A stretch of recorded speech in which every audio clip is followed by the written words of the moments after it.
Finally, may a-upload na nga natin ang pag-uwi natin sa Pilipinas. Yes po, opo, bumiyahe nga tayo papuntang Pilipinas. Dahil sa mga hindi nga pala nakakaalam is naka-e-visa or tourist visa lang talaga ako for 1 year. And mag-expire siya sa January. So, hindi nga pala namin naasikaso yung pagpapakonvert ko ng spouse visa or X1 visa sa India. Gawa nga ng lack of requirements dahil yung marriage certificate nga namin ni Abby is nagkaroon kami ng konting problema lang naman. Almost na-delay talaga siya for few months. So, we decided na nga lang na once na receive na namin yung marriage certificate is sa Pilipinas na nga lang ako mag-a-apply or magko-convert ng visa. Ay, sorry, ang e-visa nga pala is non-convertible. So, new application talaga yung spouse visa ko. So, ito nga pala yung rason kung bakit kailangan ko umuwi ng Pilipinas. And actually, sa Pilipinas ko rin talaga planong manganak. Kahit na nung una is mas gusto ko talaga manganak sa India, gawa nga ng mas advanced yung healthcare nila doon and medyo mas affordable compare sa PH. Na alam niyo ba nung nag-inquire ako sa India is yung 3 days hospital nila in a private room is nasa around 16 to 20,000 lang. Plus private room pa yun na ganun ka-affordable dito. May mga umaabot naman ng mga 40 to 50,000 for normal delivery. Pero para na siyang St. Luke vibe, ganun. So this time hindi rin tayo uuwi mag-isa dahil kasama ko nga pala si Abby ngayon. Nahatak ko siya finally. Pero nung unang plano namin, isa ko lang talaga mag-isa yung babiyahe. And then late na nga lang namin napag-decide na ayun nga sasama nga daw siya pag-uwi. Since may mga darating na holidays din naman daw and walang pasok.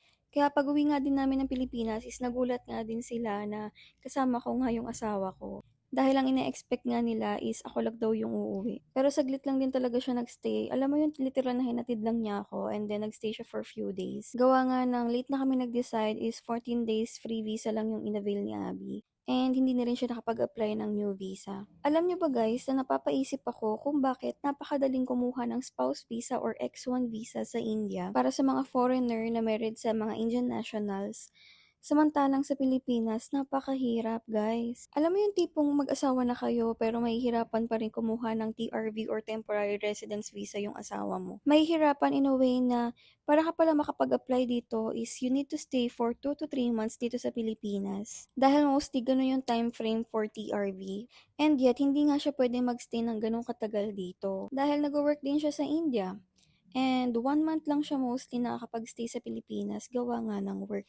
Plus guys, temporary residence visa lang yun and alien, not citizenship. Dahil nga sa pagkakaalam ko is pwede silang ma-citizen dito sa Pilipinas if they were already staying here for the past 10 years. So, alam niyo yun, ganun kalala yung process. Unlike sa India, meron silang tinatawag na Overseas Citizenship of India, wherein if kasal na kayo ng Indian husband mo for almost 2 years, is pwede ka na mag-apply nito. And if ang baby nyo naman is Filipino citizen and gusto nyo din magkaroon ng OCI, is pwede na silang mag-acquire ng OCI after giving birth.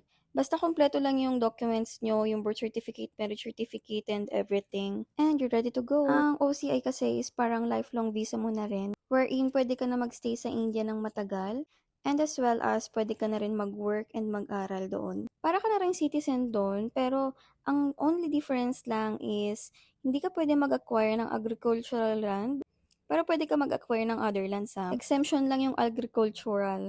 Ano ba yun, nabubulol pa ako.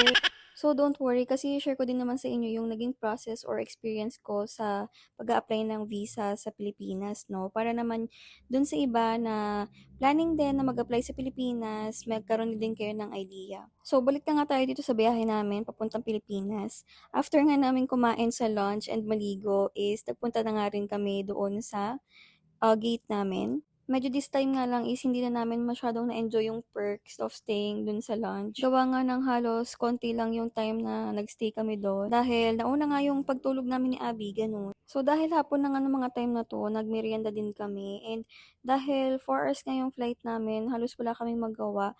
We decided na manood na lang ng Netflix at mag-chill. So ganito nga yung ginagawa namin kapag nakasakay kami sa plane, dalawa. Nanonood lang kami ng mga series. And buti nga is nakapag-download siya ng Alice in Borderland. Pero syempre ayun, after nga namin kumain is nakatulog din kami. So nakatulugan namin yung pinapanood namin. Hindi rin biro yung 4 hours kang nakaupo, day ha. Ang sakit niya sa puwet, sa totoo lang.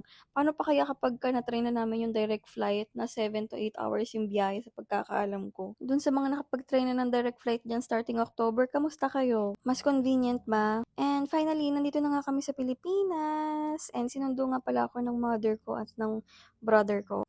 At dahil hindi na nga namin naabutan ng mang-inasal, kumain na lang kami ng budbud dito sa Taytay. At syempre, alam ko naman na na-miss ako ng mga fur babies ko. Kaya, ayan.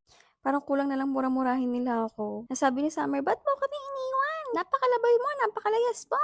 Mga ganon.